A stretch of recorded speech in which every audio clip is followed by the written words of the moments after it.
Kuring geus mimiti asa kapeupeuh. Ngarasa teu bisa nyumponan ka hayang salaki. Omonganana nu garihal tur sikep wuwuh matak meupeuh mamaras. Ngalemkeun mata jeung lautan lara. Kapeurih tina sagelas kopi nu matak robah, sagelas kopi nu lian, terus ngalangkang dina kongkolak panon. Batin ieu jadi pameupeus keuyang kapusing, karungsing tina akibat capek gawe. Sakedapan ngarahuh, masalah nu matak rungsing jeung nyiksa ieu kudu terus dipeper. Sangkan tong ti kalebuh nimbulkeun bancang pakewu.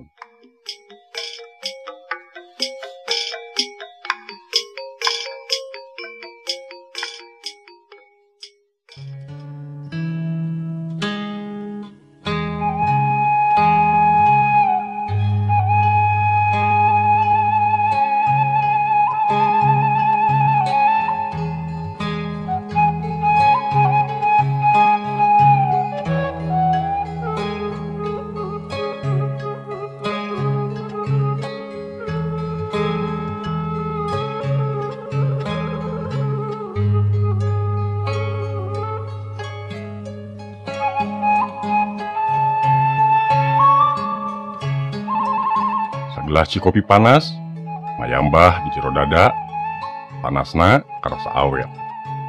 Ciherang, pacampur jeung bubuk kopi geus mimiti nyalaksak na jero dada. Ciduh laas, kabur na angan-angan buuk, ngelepak beungeut kuring nu gading. Suara anjeun geus ngagempur pangreungeuk kencak atuhu.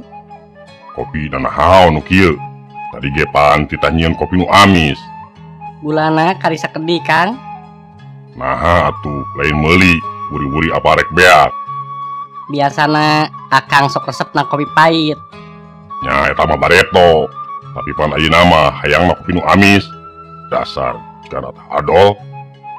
Salaki kuring geus robah gara-gara sagelas kopi geus poho cacarita. Ucapan anu amis tapi matak nyeri, nepi ka neuri ciduh garing. Ajan kitu, kuring teu langsung ngajoprak. Sikap lir ciwahangan nu teu weleh tenang, teu ngadadak robah cara ombak sagara nu nembrag karang. Wayahna rek ijieun pelajaran pikeun kumaula ka salaki. Pelajaran dina ngabarontakna, sabab bisa wae salaki kuring teh keur capek. Capek gawe rosa, tiisuk nepi ka burit. Gawe jadi kuli bangunan, lain gawe gampang. Komo ieu jadi laden. Kudu siap diutuh eta. Lain ukur tanaga, tapi konsentrasi nulah goyah. Tanaga kakures, pikiran kaperes, kumang pirang parentah jeung gorowo. Kuring mimiti ngarti situasi jeung kondisi nya aya kakuatan. Kategeran mimiti ngaping dina pelajaran munggaran penting ieu. Pangajaran anu samemehna teu kapanggih dina salila laki rabi jeung inyana 3 tahun kalaru. Kopi nanahaon kieu patut? Da tos digulaan sacekapna, Kang. Tanapi kirang amis.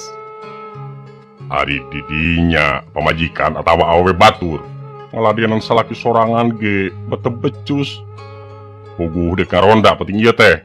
Hayang kopi pahit. Oh, pami kitu abdi bade ngadamel deui, Kang.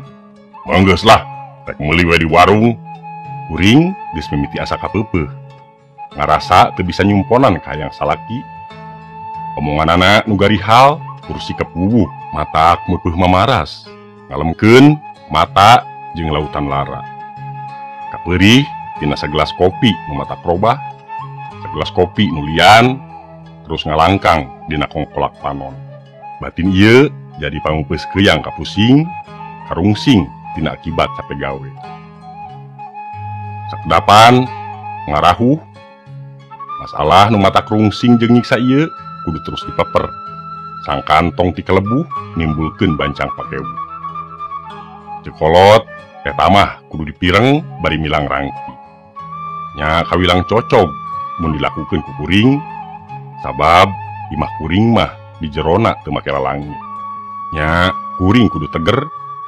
Kuncina kuring kudu miara naon anu mata kuring resep atawa kabungbulengan kumanehna. Cara kitu rumah tangga nu geus paburantak ieu insyaallah saeutik gedena bisa barobah. Teuting ieu inyana teu sare di imah. Inyana tangtu bakal nepi ka subuh di pos ronda. Kasare luka main gaple. Teu pati masalah. Penting mah ngalaksanakeun kewajiban salah keluarga dina harti guyub sakumaha warga di lembur kuring. Tapi tangki di imah teu daek kabilang. Peteng akibat cikopi teu daek nyingrai. Panon jeung ati teu daek sauyunan. Marojengja peureum mah peureum, tapi hate mah marudah.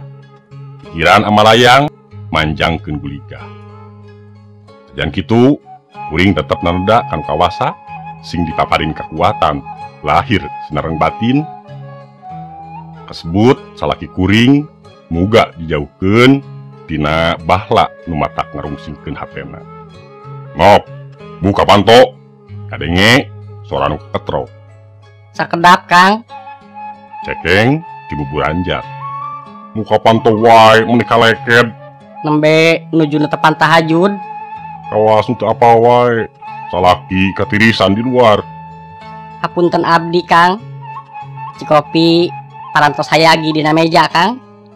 Hampura-hampuran nahaon. Sasati pake lalap we basa hampura teh. Kuing geus bosan ngadenge kecapeta. Geus seubeuh kopi mah. Tadi geus beak 3 gelas. Teu ngeunah kopi berang maneh mah. Geus lah. Hayang pineuh ye. Tunduh. Nah, moal netepan subuh heula Kang. Tunduh lah. Asa tos lami teu netepan subuh berjamaah sareng Akang. Disebutkeun tunduh ngoceh we. Nya wios atuh. Kin tabuh 5 digugahkeun. Cekeng teh. Teu nembal. Bus we ka kamar. Paromana katangen kusu. Kuring teu hayang marengan. Sabab rasa guligah teu daek wae ingkah. Tapi sabab sada tahriman jeung pupujian reang di masjid hate mulai leah. Jadi inget segala permasalahan komo nu teu kaontal. Iwa disanggakeun ka Gusti nu kagungan. Azan subuh ngeleterkeun jantung kuring. Geter malah mandar teger. Tong owah gingsir gedag ka lain-lain. Nyata kudu tegakna ngadegkeun tihang na agama. Tihang nu teu karasa geus diraruntuhkeun pelaku maranehna nu ngagem agama kaasup ku salaki kuring. Memang sabab inyana gawe jadi kuli bangunan kawajiban nu 5 waktu teh jadi katoler-toler. Alasanana capek ripuh. Ya cenah ari capek jeung ripuh mah rek kumaha husukna. Tambah awak secara lahir ge kalotor. Nangen kitu kuring teu walakaya ukur bisa mepelingan. Kang, gugah tos subuh. Pok teh hati-hati. Cicing, kudu keneh ye. Cenah bari muringis. Nu saleresna aya naon deui Kang?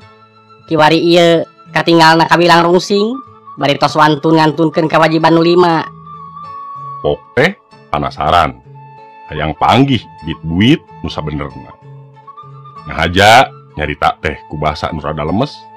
Ngarah luang kelang teh jadi leah alias teu ngemu wae amarah. Tapi kumaha hasilna? Kang Surodin naplek beungeut kuring. Sakali memang pernahna jam 5 leuwih saparapat bada subuh. Dasar awewe teu ngarti sia mah nok. Geus puguh salaki capek, ripuhna taku balas neangan ki payah. Ayo dipaksa di tahudang. Bari terus wae dakwah. Cenah, Ieu Kang, abdi mah kitu soteh balasnya ka Akang. Malar Akang eling ka Allah. Carana nyaku ngadegkeun salat 5 waktu teh. cekeng teh kalah kapancing nafsu. Atuh gamplang we kuring teh ditampiling deui. Malah sasatna dihantemin do. Kuring hayang ngejat, tapi leungeun inyana nu rosa nyekel pageuh di gelangan kuring. Kulit beungeut asa kebi, bibir karasa jamotrot, untu lalinu. Aya rasa hayang ngajerit, nandakeun teu suka jeung kariripuhan, tapi maksakeun ngupahan maneh. Sabab Teu hade masalah kieu apal tetangga atau engkena matak ibur salah lembur. Tangtu matak era parada.